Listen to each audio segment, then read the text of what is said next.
Salam sejahtera dan selamat datang ke To Do My Channel.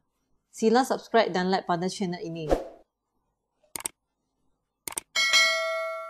Hari ini kita akan bincang latihan buku teks matematik KSSM tingkatan 4, iaitu latihan praktis kendiri 7.1a pada muka surat 186. Okey, mari kita mula. Soalan 1.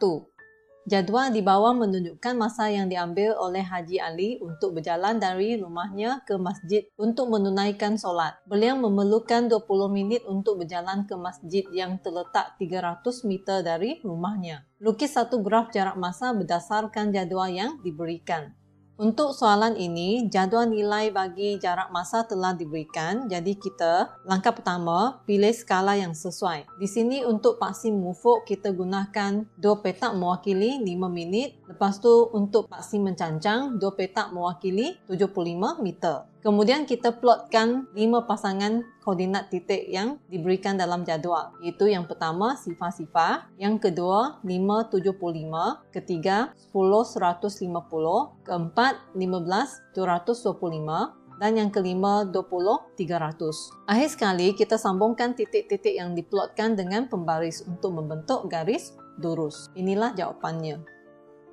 Soalan 2. Encik Nyambek memandu kereta ke tempat kerja yang terletak 45 km dari rumahnya di Bekenu. Jadual di bawah menunjukkan tempoh masa yang diambil oleh Encik Nyambek untuk sampai di pejabatnya di Miri dari Bekenu. Lukis satu graf jarak masa berdasarkan jadual yang diberikan. Seperti biasa, langkah pertama, kita pilih skala yang sesuai, iaitu pada paksi mengufuk, 2 petak mewakili sifar 0.2 jam. Pada paksi mencancang, kita ambil 2 petak untuk mewakili 9 km.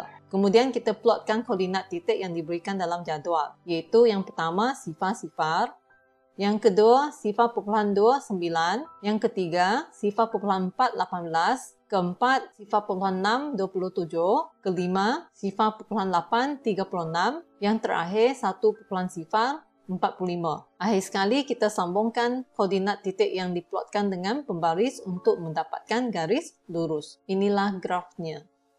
Soalan 3. Pergerakan suatu zarah bagi tempoh masa tertentu digambarkan oleh persamaan S sama dengan 8T tambah 5 dengan keadaan S ialah jarak dalam cm dan T ialah masa dalam saat. Lukis satu graf jarak masa yang mewakili gerakan zarah tersebut untuk tempoh 5 saat. Ini adalah persamaan yang diberikan dalam soalan. Untuk soalan ini, jadual nilai jarak masa tidak diberikan, jadi kita kena bina jadual nilai jarak masa sendiri. Nilai T yang biasa kita pilih adalah sama dengan sifar. Kita gantikan ke dalam persamaan, kita akan dapat S adalah sama dengan 5. Untuk nilai T yang kedua, kita pilih nilai 5 saat yang diberikan dalam soalan. Maka kita ganti dalam persamaan, kita akan dapat S sama dengan 45. Kemudian kita pilih skala yang sesuai. Di sini paksi mengufuk, kita pilih 2 petak mewakili 1 saat. Untuk paksi mencancang, kita ambil 2 petak mewakili 10 cm. Seterusnya kita plotkan koordinat titik dalam jadual nilai, iaitu koordinat sifar 5 dan yang kedua 5, 45. Akhir sekali kita sambungkan kedua-dua titik dengan pembaris untuk membentuk garis lurus. Di sini kita hanya perlu bina jadual nilai dengan 2 pasangan nilai sahaja kerana ia sudah mencukupi untuk lukis garis lurus.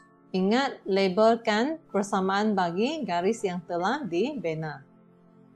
Soalan 4. Leong berbasikal ke rumah Zainal yang terletak 1.6 km dari rumahnya. Hubungan gerakan Leong dari rumah Zainal diberi oleh persamaan S sama dengan 1.6 tolak sifar 0.2 T dengan keadaan S ialah jarak dalam km dan T ialah masa dalam minit. Lukis graf jarak masa yang mewakili perjalanan Leong untuk tempoh T adalah dari sifar hingga 8. Ini adalah persamaan yang diberikan dalam soalan. Jadi kita binakan jadual nilai yang mengandungi sekurang-kurangnya 2 koordinat titik. Nilai T yang kita gunakan adalah berdasarkan julat yang diberikan dalam soalan. Iaitu T yang pertama adalah sifar. Kita ganti ke dalam persamaan, kita akan dapat nilai S sama dengan 1.6. Kemudian T yang kedua adalah 8. Digantikan ke dalam persamaan, kita akan dapat nilai S adalah sifar. Untuk graf ini, kita pilih untuk paksi mengufuk, 2 petak mewakili 2 minit. Untuk paksi mencancang, 2 petak mewakili sifar 4 km. Seterusnya kita plotkan dua koordinat titik yang kita dapat dalam jadual nilai, iaitu sifar 1.6 dan 8 sifar. Akhir sekali, kita sambungkan dua koordinat titik itu dengan pembaris untuk membentuk garis lurus. Kemudian kita labelkan persamaan bagi garis tersebut. Baiklah, perbincangan kita pada hari ini tamat di sini. Sekian, terima kasih.